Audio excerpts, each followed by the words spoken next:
तब उन्होंने अपनी गोद में हमें लिटाया, शक्तिपात किया। और उसके बाद में एक चीज़ हमें समझ में आई, गुरुजी के पास हम काफ़ी दिन रहे, कि प्यास को इतना तेज किया जाए, प्यास माने जिज्ञासा, इतना तेज किया जाए कि जिज्ञासा जो प्यास है वो खुद में पानी बन जाए। मेरी बात समझे कि नहीं? कई लोग ऐसे हैं जो कहीं नहीं गए फिर भी उन्होंने पा लिया, और कई लोग ऐसे हैं जीवन भर भटकते रहे फिर भी उन्हें नहीं मिला। तलाश खुद की खुद में ही तो करनी है ना, करनी है ना। तो जिज्ञासा रखना अच्छी चीज है, लेकिन इस चीज को समझने की कोशिश करना। कई बार जो चीज अंदर में होती है हम बाहर में ढूंढने की कोशिश करते हैं, तो बाहर में ढूंढते ढूंढते हालत ऐसी हो जाती है कि अपने से हम और दूर चले जाते हैं। और जिसने भी खोजा वो यही कहता है कि यात्रा की शुरुआत जहां से की थी ना, समापन भी वहीं पे हुआ। ये बिल्कुल हकीकत है। तो इसमें तुम्हारी जिज्ञासा जितनी तीव्र होगी, तुमने कभी पानी का तो अनुभव किया होगा ना जीवन में, भोजन का तो अनुभव कभी किया होगा, खाना खाया होगा, लेकिन जिस दिन तुम्हें बहुत तेज भूख लगी होगी, और जितनी तेज भूख लगी होगी उतना गहरा अनुभव तुमने भोजन का किया होगा। आध्यात्मिक अनुभव भी हमारे जीवन में घटित होते रहते हैं, नहीं होते ऐसी बात नहीं है, होते हैं, लेकिन इतने कम प्रमाण में उनकी अनुभूति हम कर पाते हैं कि वो अनुभव इतने कम प्रमाण में होते हैं कि हमें ये लगता है कि जैसे कभी हुए ही ना हो, या उनका कोई महत्व ना हो। वही रोटी है, वही पानी है, पानी वही है जिसे हम H2O कहते हैं, वही पानी है, वही गिलास है जो कल तुमने पिया था, आज भी वही पी रही हो, कल भी वही पियोगी। लेकिन उस दिन सबसे ज्यादा तुम्हें समाधान महसूस हुआ होगा जिस दिन प्यास ज्यादा लगी होगी। पानी का अपना महत्व है, लेकिन पानी से ज्यादा महत्व है प्यास का। तो हम ये कहते हैं इतनी प्यास बढ़ाओ, इतनी प्यास बढ़ाओ कि जो प्यास है वही पानी बन जाए, पानी की जरूरत ना पड़े। क्योंकि जब तक पानी प्यास बुझाएगा तब तक पानी की जरूरत पड़ती रहेगी, लेकिन जिस दिन प्यास से प्यास बुझेगी उस दिन फिर कभी प्यास ही नहीं लगेगी तुम्हें। समझे? संतों की भाषा होती है, अटपटी होती है। तो ये अगर तुम समझ जाओगी तो सबसे बड़ी चीज ये है कि तुम्हारी जो दौड़ है बाहर में वो बंद हो जाएगी, बिल्कुल बंद हो जाएगी। फिर ये लगेगा कि हम जाएं भी कहाँ, है ना। दूसरी चीज ये है कि हमेशा जो भी सीखा जाता है वो अपने से ज्यादा ज्ञानी है उससे सीखा जाता है, या कम ज्ञानी से सीखा जाता है। कहाँ तक पढ़ी हो तुम? ग्रेजुएशन किया। ग्रेजुएशन में जब तुम थी तब तुम्हारे जो टीचर थे वो कितने पढ़े हुए थे? SSC? मेरे से ज्यादा पढ़े। पक्का? और अगर तुमसे कोई कम पढ़ा होता तो तुम्हें पढ़ा भी नहीं पाता। पढ़ाने की एक शर्त है कि वो कम से कम तुम्हारे कितना पढ़ा हो या फिर उससे ज्यादा पढ़ा हो। अब एक बात बताओ, जब तुम पोस्ट ग्रेजुएशन में पढ़ रही थी और उससे आगे की अगर कोई पढ़ाई तुम्हें समझाई जाती, क्या तुम समझ पाती उसे? नहीं समझ पाती, या समझ पाती? तो अगर हमने पढ़ाई ज्यादा की है तो तुम कब समझ पाओगे? जब वो चीज तुम्हारे अनुभव में आएगी। जिस व्यक्ति ने अपने आप को पहचान लिया है उस व्यक्ति को तुम कभी नहीं पहचान पाओगे। शर्त एक ही है कि वो अपना परिचय खुद देके अपनी पहचान तुम्हें बता दे, और बहुत कम होता है। मेरे गुरुजी हमेशा कहते हैं संतों के लिए सम्मान रखना, ज्ञानियों के लिए सम्मान रखना, और एक जिज्ञासा रखना कि वो हमारे जीवन में आए, मिले हमें, लेकिन उनको खोजने की कोशिश नहीं करना कभी, क्योंकि तुम खोज कैसे पाओगे? अगर कोई आई कार्ड होता उनके पास तो तुम पहचान पाती कि ये संत है, तो ऐसा आई कार्ड तो नहीं होता उनके पास है। समाज तो उन्हें नहीं देगा ना, है ना। योगीराज लगा देगा, डॉक्टर लगा देगा, परम पूज्य लगा देगा उनके आगे। ये सारे चुराई हुई चीजें हैं, हम अपने आगे लगा सकते, कौन दावा करेगा? लेकिन जो अनुभूति की चीज होती है वो हमें तभी पता चलती है जब कोई अनुभूति करा देता, और ये कृपा साध्य है, कृपा से हो जाए तो हो जाए। मेरे जीवन में ऐसा ही हुआ। मेरे गुरुजी हमें मिले, हमने हमारे जो गुरुजी को ढूंढा नहीं, क्योंकि हम ढूंढ कैसे पाते, कैसे ढूंढ पाते? एक छोटा सा बच्चा कभी अपनी माँ को नहीं ढूंढ सकता, माँ ढूंढ लेती है अपने बच्चे को। तो ढूंढने का चक्कर छोड़ो, जिज्ञासा पैदा करो। क्या करना, एक छोटे से बच्चे की तरह से रो, बस रोने की पुकार।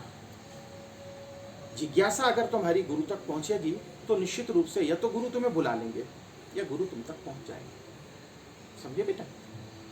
तो बस ये जिज्ञासा अपने मन में बनाई रखनी। बाकी तो ठीक है, आप इतनी सब जिज्ञासा रखते हैं तो कुछ ना कुछ तो आप करते होंगे। कोई लोग योग के रूप में करता है, कोई ध्यान के रूप में करता है, जैसे करते हैं। क्योंकि जीवन भर हमने छोटी छोटी जिज्ञासाएं की होती हैं। और दूसरी चीज़ ये होती है कि हम जैसे हम ये चाहते हैं कि कोई आत्मज्ञानी मिले, लेकिन हमें आत्मज्ञानी मिलेगा या मिला है तो हमें कैसे पता चलेगा? कैसे पता चलेगा? आप हिंदी समझ रही हैं क्योंकि हिंदी आप जानती हैं, और अगर हम कोई दूसरी लैंग्वेज बोलने लगे तो आप नहीं समझ पाएंगे। और कई बार तो ऐसे लोगों को पागल करा दिया जाता, वो तो कुछ भी बोलता है, बड़बड़ कर रहा है। बड़बड़ क्यों कर रहा है? क्योंकि उसकी भाषा हम समझ नहीं पा रहे इसलिए। और इसलिए कई बार परमहंस को भी लोग पागल कहते थे, तुमने देखा होगा, ईसा को, मूसा को, और तमाम ऐसे संत हुए हैं, समाज ने उनका तिरस्कार किया। इवन मीरा को जहर दे दिया, ईसा को सूली दे दी, मूसा को मार डाला, क्योंकि उस समय लोगों के जो जानने और मानने के तरीके थे वो बिल्कुल अलग थे उनसे। बाद में फिर पता चला कि ये तो बड़े पहुंचे हुए फकीर थे, पहुंचे हुए संत थे, लेकिन उस समय उन्हें स्वीकार नहीं किया ना, है ना? कोई तो ऐसे संत होंगे जिनसे आपको प्रेम होगा बहुत, जिनकी शिक्षाएं आप मानते होंगे, महावीर की मानते होंगे, बुद्ध की मानते होंगे, राम की मानते होंगे, कृष्ण की मानते होंगे, लेकिन अपने समय में कितना तिरस्कार इन लोगों ने सहन किया कि नहीं किया? और आज हम उन्हें क्या मानते हैं? भगवान है। भगवान तो थे, हैं और रहेंगे। जो शुद्ध बुद्ध है वो तो रह गई, उन्होंने अपने आप को जान लिया। लेकिन जब उन्होंने अपने आप को जाना और जिस समय वो थे, अभी भी हैं, अभी स्थूल रूप से नहीं है, सूक्ष्म रूप से हैं, जब वो थे तब हमने उन्हें महत्व नहीं दिया अपने जीवन में। तो एक चीज़ दूसरी इसमें से निकल के आती है कि जिन लोगों ने भी प्राप्त किया है, जिन लोगों ने भी, उन्हें अपने आप प्राप्त नहीं हुआ, कोई ना कोई उनका माध्यम बना है। बिना माध्यम के वो जो घटना है अंदर में वो कभी नहीं हो पाती। या तो माध्यम आप खुद बन जाएं, जिसे हम कहते हैं आपको दीपो भव, अपने दिए खुद बनो, और वो तभी संभव है जब इतनी साधना की हो, पूर्व के भव में इतनी साधना की हो, इतनी आराधना की हो कि तुम खुद अपने गुरु बन गए हो। जैनिज में जिसे कहते 12वें गुण स्थानक को आप प्राप्त हो चुके हो किसी पूर्व भव में, तो आगे आने वाले समय में आप अपने दिए बन सकते हो। बहुत से लोग ऐसे होते हैं जिनका कोई गुरु नहीं होता। महावीर का कोई गुरु नहीं था, बुद्ध का कोई गुरु नहीं था, नानक का कोई गुरु नहीं था। समझ रहे ना?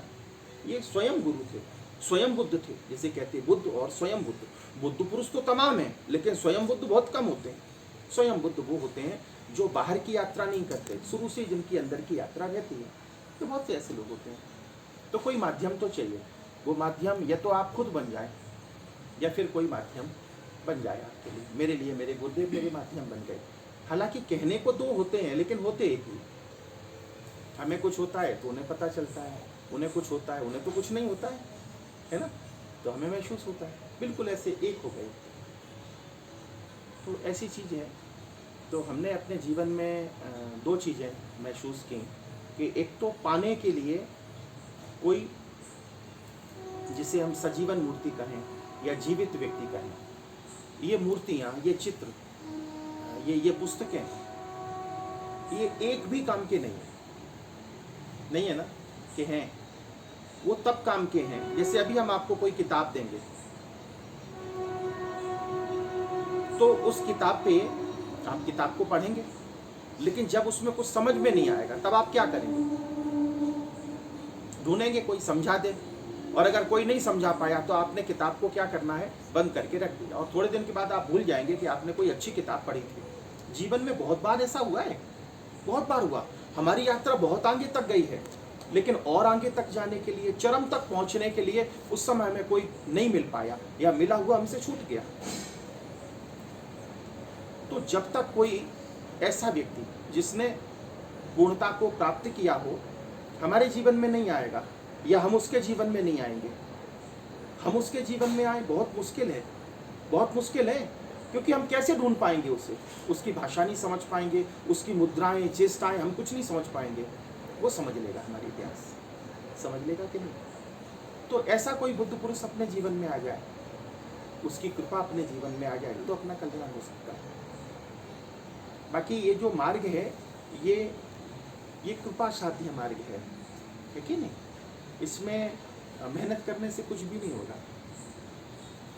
ध्यान करने से कुछ सिद्धियां अर्जित की जाती हैं, ध्यान करने से कुछ सिद्धियों को अर्जित किया जा सकता है, लेकिन स्वयं को अर्जित नहीं किया जा सकता। कोई भी व्यक्ति ध्यान के माध्यम से स्वयं को अर्जित नहीं कर पाए, सिद्धियों को अर्जित कर लेता है। तो जिसने स्वयं को उपलब्ध किया वो कौन? तो वो स्वयं को उपलब्ध होने वाला वो किसी गुरु की कृपा का पात्र बना होगा। तो छोटी मोटी अनुभूतियां तो हम भी करा सकते हैं तुम्हें, वो कोई बड़ी बात नहीं है ना। अब तुम अगर कहो तो हम तुम्हें ऐसा कुछ बता सकते हैं जिसके माध्यम से तुम्हें बहुत सी अनुभूतियां हो सकती हैं, और वो अनुभूतियां तुम्हें बहुत अच्छी लगेंगी, तुम्हें ये लगेगा कि नहीं, लेकिन वो सारी आत्मा की अनुभूतियां नहीं होती। समझ रहे ना? एक छोटी सी तुम्हें घटना सुनाते हैं, शायद वो घटना तुम्हारे जीवन को बदल सके। एक बहुत बड़ी संत हुई, सूफी संत थी, नाम था उसका राबिया। सुना होगा तुमने, क्योंकि जिन्हें आध्यात्मिक की जिज्ञासा होती है तो ऐसे संतों का नाम उन्होंने सुना होगा। राबिया एक ऐसी संत थी, फकीर थी। कहते हैं कि बहुत फॉलोअर थे उसके, तमाम लोगों से मानते थे, लेकिन कोई मठ नहीं था उसका, कोई मंदिर नहीं था, कोई गादी नहीं थी, कोई उसका निश्चित पहनावा भी नहीं था, और कोई निश्चित कोई स्थान भी नहीं था। घूमती रहती थी, जंगल जंगल, शहर शहर, गांव गांव घूमती रहती थी। उसके जो फॉलोअर थे वो ढूंढते रहते थे उसे, और कुछ ऐसे लोग थे जो हमेशा उसके साथ रहते थे। बहुत अस्त व्यस्त रहती थी। एक दिन समुद्र के किनारे राबिया बैठी हुई थी, और तमाम लोग, सुना है हमने, तमाम लोग वहां पे बैठे हुए थे। और इतनी देर में दूर से एक आवाज आई। समुद्र के किनारे का वो कोई सीन रहा होगा। दूर से आवाज आई, देखा सब लोगों ने उधर, तो देखा कि एक कोई व्यक्ति है जो पानी पे चल के आ रहा है। सुनने में कितना अच्छा लग रहा है ना? काश हम भी पानी पे चल पाते। तो क्या करते हम लोग? अगर तुम पानी पे चलने की कोई विद्या सीख जाओगे तो क्या करोगी तुम? बोलो, क्या करोगी? न्यूज़पेपर में आएगा, लोगों को बताओगी, है ना? बहुत पहले की बात है, हमने सुना है, शायद हम कहीं बाहर थे, न्यूज़पेपर में पढ़ा था, एक किसी व्यक्ति ने यह दावा किया था कि मुंबई के समुद्र पे चल के बताएगा वो फिर बाद में चल नहीं पाया। आया कि नहीं आया, न्यूज़पेपर में पढ़ा था। हजारों लोगों की भीड़ मुंबई में इकट्ठी हो गई थी कि वो समुद्र पे कैसे चल पाएगा। न जाने कितनी मछलियां होंगी जो समुद्र में चलती थी, उन्हें देखने के लिए कोई नहीं आता था। समझ रहे? आदमी जब अपनी कक्षा से गिर जाता है तो उसे देखने के लिए बहुत से लोग आते हैं। समझ रहे मेरी बात को? तो वो व्यक्ति आगे आया और उसने आवाज लगाई कि भाई कोई है, हमें बहुत तेज प्यास लगी है। सब लोगों ने देखा उसकी तरफ। राबिया से कहा कि राबिया, प्यास लगी उसे। तो राबिया ने कहा जाओ और पानी पिला के आओ। देर किस बात की, पानी भरा रखा है। लेकिन बोले जाएंगे कैसे, हम जाएंगे कैसे? तो बोले हाँ ये तो है, तो आप तो बहुत ऊंचे हुए संत हैं। राबिया से कहा, राबिया ने कहा ना ऐसा कुछ भी नहीं है, तुम लोगों को मेरी जरूरत थी इसलिए तुम लोग यहाँ आए हो, बाकी हमें किसी की जरूरत नहीं, जाओ जाओ यहाँ से। और कुछ ऐसी बातें राबिया ने कह दी कि तमाम लोग जो वहां पे बैठे हुए थे वो सब चले गए। उनमें से एक आदमी ऐसा था जो वहां से नहीं उठा, जिसे बहुत प्रेम था। किसके लिए? किसके लिए? अब राबिया का मतलब स्त्री मत समझ लेना, नहीं तो तुम स्त्री और पुरुष की बात सोचने लगोगे। न तो वहां कोई स्त्री थी, न कोई पुरुष था। अपने गुरु के प्रति उसे सद्भाव था। अब कोई पुरुष पात्र भी रहा होगा, कोई स्त्री पात्र भी रहा होगा, कौन था वो पता नहीं। राबिया ने कहा कि भाई जाओ ना, सारे लोग तो चले गए। सारे लोग केवल इस फिराक में थे कि कैसे भी, अगर इतने दूर तक वो चला आया आदमी जिसका कोई शिष्य भी नहीं है, कोई एडवर्टाइजमेंट नहीं, कुछ नहीं, तो राबिया जिसके इतने शिष्य हैं, क्या उसके पास ऐसी, मेरे पास भी तमाम लोग आते हैं पूछने के, गुरु जी ऐसा हो सकता है, आप ये सब कर सकते हैं? तो हम तो हाथ जोड़ के कहते हैं कि भाई मेरे पास कोई भी ऐसी कोई चीज़ नहीं है जिससे हम तुम्हारे मन के भ्रम की पूर्ति कर सकें। ठीक है। बाद में वो अकेला रह गया, अकेला था और राबिया अपने चटाई पे बैठी हुई थी चुपचाप। और राबिया बार बार कह रही थी भाई जाओ ना तुम भी, तुम क्यों बैठे हुए, सब लोग तो चले गए। वो बोला कि हम नहीं जाएंगे। क्यों नहीं जाओगे? बोले हम ऐसी कोई जिज्ञासा ही लेके नहीं आए ना आपके पास, हम कुछ पाने के लिए आए ही नहीं थे जो ना मिला हो ऐसा सोच के हम लौट जाए तुम्हारे दरबार से। हम पाने के लिए नहीं आए थे, बस तुम हमें अच्छी लगती हो, तुम हमें अच्छे लगते हो इसलिए हम आए। समझ रहे ना? कई बार किसी से मिलने का कारण उसका ज्ञान नहीं होता, कई बार किसी को छोड़ने का कारण उसका ज्ञान नहीं होता है, बस मिलने का कारण होता है कि बस वो हमें अच्छा लगता है। समझ रहे? तो उसे भी अपने गुरु के प्रति श्रद्धा थी, राबिया के प्रति श्रद्धा थी, वो वहां से नहीं उठा। अब थोड़ी देर के बाद कुछ घटना हुई होगी, क्योंकि अंततोगत्वा जो ज्ञानी होता है वो तो सर्वोपरि होता है, उसे किसी चीज की आवश्यकता नहीं होती है। लेकिन कई बार भगवान राम हुए, कृष्ण हुए, बुद्ध हुए, महावीर हुए, इन्होंने कभी चमत्कार किए नहीं, लेकिन कई बार ऐसा हुआ, हो गए।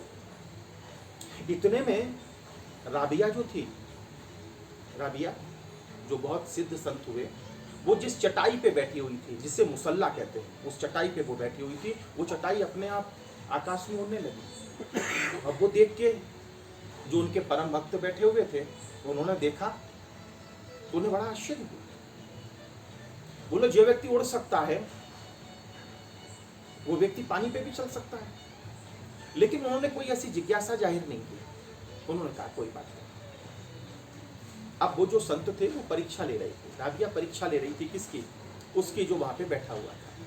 तो उसे कोई आश्चर्य नहीं हुआ, क्योंकि वो अपने गुरु को सर्वोपरि मानता था। कौन? जो जिज्ञासु भक्त बैठा हुआ था, वो अपने गुरु को सर्वश्रेष्ठ मानता था।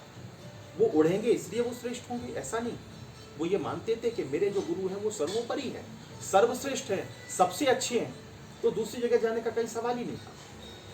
राबिया फिर से नीचे आई। ये तमाशा, ये सीन जब उस व्यक्ति ने देखा जो पानी के अंदर था, जो खड़ा हुआ था, राबिया ने 2-4 बार कहा कि भाई आधा समुद्र तो पार करके आ गए हो, तो थोड़ी सी तो बात है 10-5 मीटर की, आगे चल के आ जाओ। भाई हम लोग अंदर जाएंगे तो डूब जाएंगे, मेरे पास ये कला नहीं है, और तुम्हारे पास तो कला है, और अगर प्यास लगी है तो थोड़े और आगे आ जाओ, ये मेरे पास पानी है, ले पानी और पी जाओ।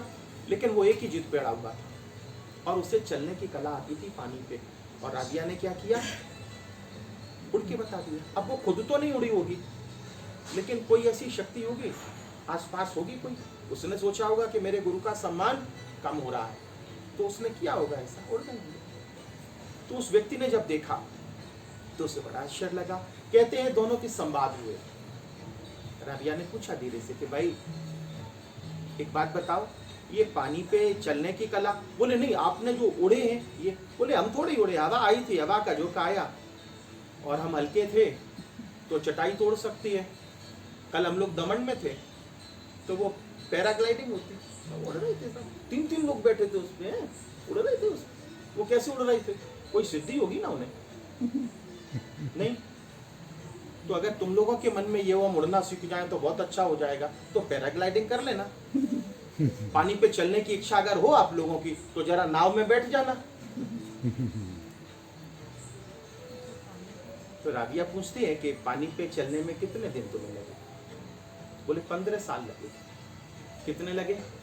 तो 15 साल क्या किया? बोले हमने एक विशेष प्रकार का ध्यान किया, और वो ध्यान क्या करता है, जैसे ही हम पानी पे जाते हैं तो हमारा शरीर इतना हल्का हो जाता है, इतना हल्का हो जाता है, लकड़ी जैसा हो जाता है, और हम तैरने लगते। ठीक है। तो 15 साल किसमें डाली? पानी। क्या बात, पानी में डाली उसने। तो राबिया ने पूछा एक बात बताओ, वो तैरने का काम तो मछली को भी आता है, आता है कि नहीं? उस संत से पूछा तो संत ने कहा कि हाँ मछली तैर लेती है। बोले मछली के पास जाके पूछो धीरे से उसके कान में कि उसने पानी पे चलना कितने सालों में सीखा। तो वो सिद्ध संत गया और मछली से पूछा, मछली तुमने पानी में चलना? बोले जन्मजात हो। बोले मनुष्य का जन्म लेने के बाद हम कौन बने? ये सारी की सारी जिज्ञासाएं जो रिद्धियां और सिद्धियों की तरफ हमें प्रेरित करती हैं, वो मनुष्य से कम होने का एक केवल वो भ्रम जैसा होता है कि नहीं। तो मनुष्य का जन्म हमने लिया है तो एक ही जिज्ञासा पहले तो रखना नहीं, और रखना तो एक ही रखना। क्या रखना कि हे प्रभु, हे मेरे गुरुदेव, अगर देना है तुम्हें तो इससे कम मत देना। जिंदगी में कितने भी गम देना चलेंगे, लेकिन कम मत देना। क्या नहीं देना? हमें हमारी पहचान हो जाए बस, इससे ज्यादा हमें चाहिए भी नहीं और इससे कम भी नहीं चाहिए। ये अगर तुम जिज्ञासा रखोगे, ये भावना रखोगे, तो निश्चित रूप से कोई ऐसा संत जिसने अपने आप को पहचान लिया है वो तुम्हें मिल जाएगा। और मिलने के बहुत तरीके होते हैं, जरूरी नहीं कि हम तुम्हारे सामने बैठे हो, क्योंकि अगर सामने बैठने से ही समाधान होता तो महावीर की देशना में लाखों लोग बैठे थे, लेकिन मोक्ष में जाने वाले कुछ ही लोग थे। सामने बैठने से कुछ नहीं होता। लेकिन तमाम ऐसे भी लोग थे जो जातियों के डर से, समाज के डर से वहां तक नहीं पहुंच पाए, वो बहुत दूर बैठे हुए थे और केवल ये चिंतन कर रहे थे कि मेरे प्रभु ऐसे बोल रहे होंगे, मेरे प्रभु ये बोल रहे होंगे, और उनका कल्याण हो गया उसमें। ठीक है, तो इतना करना, तुम एक जिज्ञासा मन में रखना, है ना। और फिर थोड़ी दिन के बाद तुम्हें ये लगेगा कि जिज्ञासा भी नहीं करनी थी, है ना, जिज्ञासा भी नहीं करनी थी। जब बहुत छोटा सा बच्चा होता है ना, बहुत छोटा सा, वो माँ को माँ भी नहीं कह पाता है, और भूख लगती है तो माँ तुरंत दौड़ के आ जाती है। लेकिन वही बच्चा जब माँ को पहचानने लगता है और जंगल में खड़े होकर जोर से आवाज लगाता है माँ, और खूब रोता है, चिल्लाता है, लेकिन माँ को नहीं सुनाई देता। बिना कहे अपनी बात जब पहुंच जाती है, लेकिन अब कहने से भी अपनी बात नहीं पहुंचती है ना। तो ऐसी चीजें हैं, ये कुछ चीजें ऐसी होती हैं जो शब्द से परे की होती हैं, अनुभूति की होती है। जब तुम मेरी बात सुनती हो ना तो तुम्हें बहुत अच्छी लगती है, लेकिन उस समय बहुत अच्छी लगती है जब हम बोलते नहीं हैं और तुम्हारे मन में ये जिज्ञासा रहती है कि अब क्या बोलने वाले, है ना। मौन की भी अपनी कोई भाषा होती है कि नहीं? ऐसी चीज, तो इसमें से आप क्या समझे होंगे तो समझ लेना, है ना। और बस ऐसे सुबह उठ के, शाम को उठ के, मम्मी पापा ने कहा कि भाई महावीर भगवान है अपने, तो हमने महावीर को मान लिया। मम्मी पापा ने कहा कि बुद्ध अपने भगवान है, तो हमने बुद्ध को मान लिया। मम्मी पापा ने कहा कि ईसा अपने भगवान है, जीसस, उनको मान लिया। और किसी ने कहा राम अपने भगवान है, तो हमने राम को मान लिया। बहुत कम ऐसे माँ बाप होते हैं जो ये कहते हैं कि तुम खुद अपने भगवान हो, बहुत कम। ऐसे कोई बिरले रहे होंगे जिनके माँ बाप ने ये कहा होगा जन्मते ही कि बेटा तुम खुद अपने भगवान, मत जाना बाहर कहीं घूमने के लिए। तो जो माँ नहीं कह पाती वो कई बार संत उसे कह देते हैं। तो हम भी तुमसे ये कहना चाहते कि तुम्हारे अंदर का जो भगवान है, तुम्हारी जो खोज है वो तुम्हारे अंदर है, लेकिन वो खोजने से नहीं मिलेगी, वो खोजने से नहीं मिलेगी, खोजने से नहीं मिलेगी, वो खोने से मिलेगी। जिस दिन तुम खो जाओगे अपने आप में, उस दिन तुम पा जाओगे। तुमने सुना होगा एक डिपार्टमेंट होता है किसी भी जगह, खोया पाया विभाग। क्या होता है? बोलो ना, खोया पाया, 2-3 बार बोलो, खोया पाया, फिर से बोलो। खोया पाया। खोया उसने पाया, जिसने खोया नहीं उसने कभी पाया नहीं। और बड़ी ईमानदारी से उन लोगों ने उस पर बोर्ड लगा दिया, खोया पाया, पाया खोया नहीं। जिसने खोया नहीं वो कभी पा नहीं सकता। रिक्तता अगर नहीं है तुम्हारे जीवन में तो कोई आएगा कैसे? न जाने कितने लोगों को अपने हृदय में बिठा के रखा है। भगवान आएगा भी तो कहाँ बैठेगा तुम्हारे हृदय में? गुरु आएगा भी तो कहाँ बैठेगा? कभी तुमने सोचा कि हम अपने हृदय को रिक्त करें? कभी नहीं सोचा। खोया पाया, 2-4 बार मन में बोलने की कोशिश करना, पाया खोया, पाया खोया। विचित्र जैसा लगेगा, नहीं नहीं नहीं, खोया पाया यही ठीक है। होता है ना। हम तो पहले छोटे से थे तो जगह जगह जाते थे, हिंदुस्तान के बाहर घूमते रहते थे सब जगह। तो कहीं कोई शिविर हुआ तो ये सोच के कि 4 दिन रहने को मिल जाएगा और खाने को मिल जाएगा, तो हम जाते थे। तो अलग अलग लैंग्वेज में लिखा रहता था, खोया पाया भी था, है दुनिया की हर भाषा में। लेकिन खोया शब्द पहले आता था। बाहर की न जाने कितनी ऐसी चीजें होती हैं जो हमें अंदर में ले जाने के लिए निमित्त बनती हैं, लेकिन हम नहीं जा पाते। वहाँ शब्द भर हम ले जाते, है ना। लेकिन अगर हम अंदर तक जाएं तो हमें पता चलता है कि वो कितना हमें दे जाते हैं। कुछ बाहर की चीजें भी ऐसी होती हैं जो हमें अंदर की यात्रा कराती हैं, लेकिन उस समय हमारा लक्ष्य बाहर में ही रह जाता है। तो खोया उसने पाया। ठीक है। तो एक छोटी सी तुम्हें चीज़ हम बताते हैं, उसे हम कविता में नहीं कहेंगे, तुम ऐसे ही बताएंगे कि जिसे तुम मावा कहती हो, मावा, मावा यू नो, आप मावा समझते ना, खोया, खोया, खवा, खवा, खवा खवा को हिंदी में कहते हैं खोया। कोई हिंदी वाला होगा यूपी बिहार का, रितेश तो राजस्थान के, मारवाड़ी में क्या कहते हैं? मारवाड़ी में खोया। अच्छा, खोया कहते हैं, चलो यूपी के करीब होते। तो हिंदी वाली भाषा में उसे कहते हैं खोया। दूध, दूध से ही बनता है ना। अब फिर गाय का हो का भैंस का, उससे अंतर नहीं पड़ता, स्त्री हो या पुरुष हो, उससे कोई अंतर नहीं पड़ता। स्वयं बुद्ध होने के लिए कोई स्त्री होनी चाहिए, कोई पुरुष होना चाहिए, किसी से कुछ अंतर नहीं पड़ता। किससे अंतर पड़ता है? जिस दिन तुम अपने स्त्रीत्व को खो देते हो, जिस दिन अपने पुरुषत्व को खो देते हो और उसमें से एक ही बचती है, केवल आत्मा बचती है, उस दिन तुम अपने आप को पा जाते हो। समझ रहे ना? स्त्री और पुरुष ये बॉडी कॉन्शियसनेस के नाम है, तुम्हारे देहाध्यास के नाम है। जिस दिन ये दोनों चले जाते हैं उस दिन फिर धीरे धीरे धीरे धीरे अपना जो आत्म तत्व है वो प्रकट होने लगता है। तो दूध कहते थे, गाय का था कि भैंस का था, फर्क उससे नहीं पड़ता। लेकिन फिर एक दिन क्या हुआ, एक आदमी ने दूध को गर्म करने की प्रक्रिया की और वो गर्म होता रहा। कई बार तुमने दूध रखा होगा गैस पे गर्म करने के लिए, बोले थोड़ा सा गाढ़ा हो जाए तो इसका दही बना दो। लेकिन फिर वो गैस चलती रही और फिर वो बहुत ज़्यादा गर्म हो गया और फिर धीरे धीरे पता चला बहुत ज़्यादा गाढ़ा हो गया। और फिर ऐसे होते फिर वो बाद में क्या हो जाता है, थोड़ा सॉलिड होने लगता है। यू नो, उसे फिर हम लोग अलग अलग ढंग से, कोई मावा कहता, कोई खवा कहता, कोई खोया कहता है।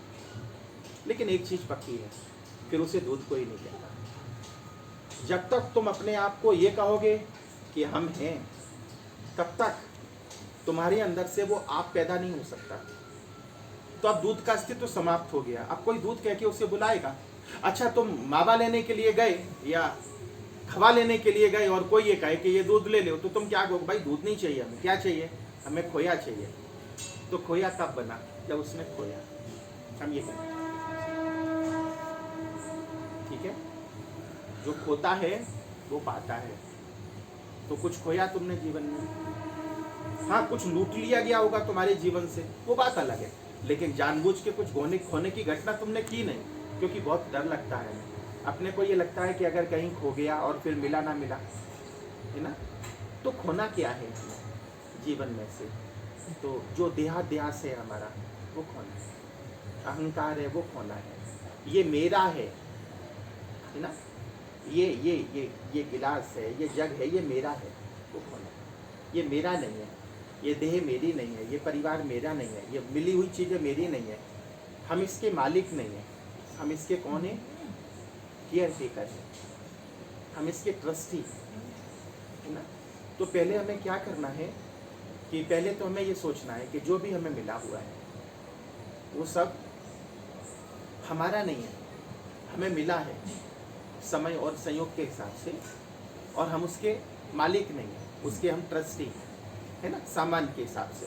और फिर धीरे धीरे जो हमें शरीर मिला है उसके भी हम मालिक नहीं है, क्योंकि वो डोर हमारे हाथ में नहीं है, या तो सदगुरु के हाथ में है या फिर परमात्मा के हाथ। और परमात्मा वो सदगुरु तो होता है ना? तो उसके हाथ में है ये सारी चीज़ें। तो ऐसा आप सोचते रहोगे तो बस जिज्ञासा पैदा करना, और तो कुछ नहीं है ना? इसमें कोई बहुत किताबें लिखी जाए, इसमें बहुत गीत गाए जाए, ऐसा कुछ भी नहीं है। तुम्हारी जो भी जिज्ञासा हो है ना, ऐसे सोचते रहना तो भगवान मिल जाएगा तुम्हें। बाकी भगवान कई बार मिला है ना, एक बार नहीं मिला, बहुत बार मिला है, लेकिन हम नहीं मिल पाए। एक ऐसी घटना जीवन में हो जाए, मिला और हम मिल गए, तो फिर जुदाई की कोई बात ही नहीं रहती। जुदाई की संभावना वही है कि जहाँ दो है, जहाँ एक हो गए, वहाँ पे फिर जुदाई की संभावना रहती कभी नहीं रहती। हमारे गुरुदेव हमें मिल गए, अब इसी जन्म में भी हमारा काम हो सकता है, और अगर नहीं भी हुआ, ये हमने नहीं चाहा, तो अगले जन्म में फिर से वो मिलेंगे। मेरे गुरुजी जब हमें मिले, उम्र थी मेरी 7 साल की, तो गुरुजी हमसे बोले कितने समय से हम तेरा इंतजार कर रहे हैं।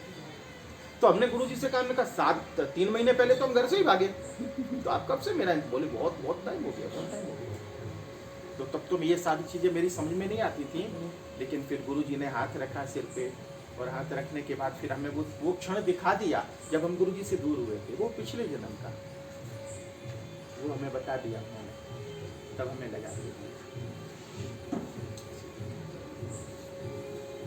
ठीक है, अच्छी बात। संत मिले उनकी सेवा करना, कोई जरूरतमंद मिले उसकी मदद करना, तो इससे क्या होगा, तुम्हारा जो एक ये भाव होता है ना कि ये चीज मेरी है, जो ममत्व होता है उससे वो धीरे धीरे निकलता रहेगा। हो सके उतना करना, बाकी तो सब ठीक है। बाकी और कोई जिज्ञासा हो, कुछ हो तो पूछ लो। फोन पे तो बहुत देर बात की थी तुमने। वैसे हमें ये लगता है, अनुभव से हम कहें, ना मिला हो, बहुत प्रश्न हुए हों, स्वाभाविक है। मिलने के बाद अगर प्रश्न न हो तो ये परम स्वाभाविक है, और अगर ऐसा होने लगे तो ये समझ लेना कि हम समाधान की तरफ जा रहे हैं। अपने आप से पूछना, और अगर ऐसा कहीं लगे, कई बार ऐसा होता है कि हम बहुत कुछ पूछना चाहते हैं, जिस व्यक्ति से पूछना चाहते हैं वो अगर अपने सामने बैठा हो और उस समय जो पूछने की प्रक्रिया है वो सब बंद होने लगे अंदर में, तो ये समझ लेना कि मिलना हमें शुरू हो गया। अगर ऐसा कहीं महसूस हो तो बहुत अच्छी बात है, और अगर ऐसा तुम्हारे जीवन में कहीं हो रहा हो तो भले शुरुआत किसी से हुई हो और उसकी एक कड़ी हम बन गए हों, अंत फिर भले किसी पे हो, लेकिन अगर ऐसा है तो फिर अपना करते हैं। मार्ग बहुत है, लेकिन जिन्होंने पाया उन्होंने ये कहा कि भले किसी भी मार्ग से पाया हो, लेकिन पाने के बाद जो हासिल किया है, जो पाया है, वो एक ही है ना। बाकी तो बोले तो बोलते रहो बाकी। आप मतलब पहली मुलाकात में आपके गुरु से जब आपकी मुलाकात हुई थी तभी गुरुदेव ने आपको, मतलब गुरुजी ने आपको जो आप बोल रहे हो ना, जो पाने का, वो आपको फर्स्ट मीटिंग में ही उन्होंने सब कुछ दे दिया? शायद उन्होंने उससे पहले ही दे दिया था, मैं एहसास नहीं हुआ था उसका। उनके मिलने के बाद हमें एहसास हुआ। हम तुम्हें कुछ भी नहीं दे सकते, हम तुम्हें कुछ भी नहीं दे सकते, तुम जो हो वो ही हो। हम तुम्हें होने का एहसास करा सकते हैं, तुम्हारे पास क्या है उसका हम तुम्हें एहसास करा सकते हैं, वो रियलाइज करा सकते हैं कि आपके पास क्या है। हम तुम्हें कुछ भी नहीं दे सकते, अगर हम दे सकते तो फिर ले भी सकते हैं तुमसे, है ना। एक आदमी, एक भिखारी एक कटोरा लिए भीख मांग रहा था। एक दिन ऐसा हुआ उसे कुछ भी नहीं मिला। बहुत देर के बाद कोई एक व्यक्ति आया, उसने अपना कटोरा उसकी तरफ बढ़ाया और ये कहा कि भाई आप हमें कुछ दे। उसने निकाले जेब से 10 रुपए दिए, तो उसे लगा कि 10 रुपए तो बहुत बड़ी बात है, आज के समय में भी 10 रुपए इतनी आसानी से कोई नहीं देता।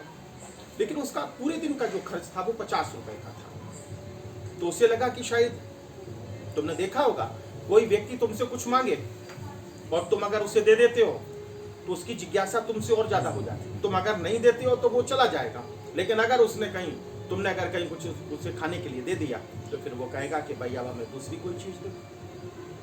तो उसने कहा कि आपने हमें 10 रुपए दिए हैं, लेकिन आज पूरे दिन बरसात की वजह से या किसी भी वजह से हमें कुछ खाने को नहीं मिला। मेरे घर के लिए 50 रुपए की जरूरत है, क्या आप मेरी पूर्ति कर सकते हैं? हम आपसे मांग नहीं रहे हैं, लेकिन शाम हो गई है घर जाने के लिए, हमारे बच्चे भूखे होंगे, तो आप 50 रुपए देने की हमें कृपा करेंगे? उस व्यक्ति ने सोचा कि 50 रुपए तो कोई बहुत बड़ी बात नहीं है, 50 रुपए दे देंगे। जेब में हाथ भी डाला, लेकिन इतनी देर में उसकी निगाह गई, बोले ये जो कटोरा लिए हुए है गंदा सा, जिसे बहुत समय से धोया नहीं, कई जन्मों से जिसे धोया नहीं था हमने, लेकिन उसे लगा कि शायद कुछ अलग है। उसने कहा जरा आप हमें कटोरा अपना देंगे? हाँ बोले ले ले। 10 रुपए उसने निकाल ली उसमें से, क्योंकि उसे पता था कि 10 रुपए की कीमत ज्यादा, इस कटोरे की कीमत कुछ भी नहीं है। उसने जैसे अपने हाथ में कटोरा लिया, वो जवेरी था। उसने कहा कि ये तो सोने का कटोरा है, और फिर कहा कि अगर हम तुम्हें 500 रुपए देते हैं तो? बोले साहब 500 रुपए कौन हमें देता? बोले नहीं हम देते हैं तुम्हें 500 रुपए देते हैं। बहुत बड़ी बात है, तुम्हारी मेहरबानी, कल से हम कोई धंधा कर लेंगे, कोई बिजनेस कर लेंगे।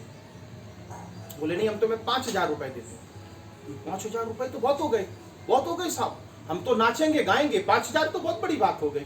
और उसने अपनी जेब से 5,000 रुपए निकाले और उसे दिए। बहुत आश्चर्यचकित हो गया वो व्यक्ति। उसने केवल ये पूछा कि हमें तो ये लग रहा था कि शायद आप 50 रुपए भी नहीं देंगे, आपने 500 की बात की और 5,000 रुपए दिए, ये संभव कैसे हुआ? आपकी जेब से इस कटोरे के लिए जो गंदा है, साफ भी नहीं है, जिसे कोई आदमी अपने हाथ में लेने की भी इच्छा नहीं दर्शाएगा, और ऐसे कटोरे को हाथ में लेके आपने 5,000 कैसे दे दिए? उसने एक स्वाभाविक सा उत्तर दिया, इस कटोरी की कीमत तो 10,000 रुपए है, लेकिन हम जवेरी हैं, 5,000 हमें भी चाहिए, इसलिए हमने तुम्हें 5,000 रुपए दिए। बोले है क्या? बोले ये सोने का कटोरा है। ठीक है ना? अगर उसे इस बात का एहसास हो गया होता कि ये सोने का कटोरा है, तो उसे कितने पैसे मिलते? 10,000 रुपए मिलते कि नहीं मिलते? छोटी छोटी बातें हैं जो हमारे दैनिक व्यवहार में, दैनिक जीवन में, पुस्तकों के रूप में, कहानियों के रूप में हमें मिलती हैं, लेकिन ये हकीकत है। कई बार कुछ लोग ऐसे होते हैं जो किसी संत के संपर्क में आते हैं और 5 मिनट में ही उनके अंदर का दिया जल चुका होता है, क्योंकि और सारी जो उनकी जरूरतें होती हैं दिए के लिए, एक जिज्ञासा भी है। रुई का होना भी उतना ही जरूरी है कि जितना तेल का होना जरूरी है। तो होता है, उनकी तैयारी होती है। और बहुत से लोग ऐसे होते हैं जो घंटों जाते हैं लेकिन कुछ नहीं पा पाते। ये अपने ऊपर है, हमारी तैयारी कितनी है। अगर तुम्हारी तैयारी है, हाथ में पूरा लगेज लिए हुए हो, तो जैसी ट्रेन आएगी बैठ जाओगी, अवसर आएगा तो तुम्हें मिल जाएगी वो चीज़। और कई बार अपनी तैयारी नहीं होती है तो परमात्मा तो हमें मिलता है, बहुत बार मिला है, बहुत बार। गुरुजी हमें कई बार मिले, एक बार नहीं, वो हमें बहुत बार मिले, लेकिन तब हम नहीं पा पाए उनसे। लेकिन हम सच कहते हैं, ईमानदारी से कहते हैं कि अब हमने जो पाना था, वो चरम उत्कर्ष मनुष्य के जीवन का जो होता है, वो हमने पा लिया, गुरु कृपा से प्राप्त किया। हमने कोई पुरुषार्थ से प्राप्त नहीं किया, लेकिन जिज्ञासा कहो या ये कहो कि भाई इसी जन्म में हमें मिलना था, तो गुरु कृपा से हमें वो मिलते। कितने बज गए हैं अभी?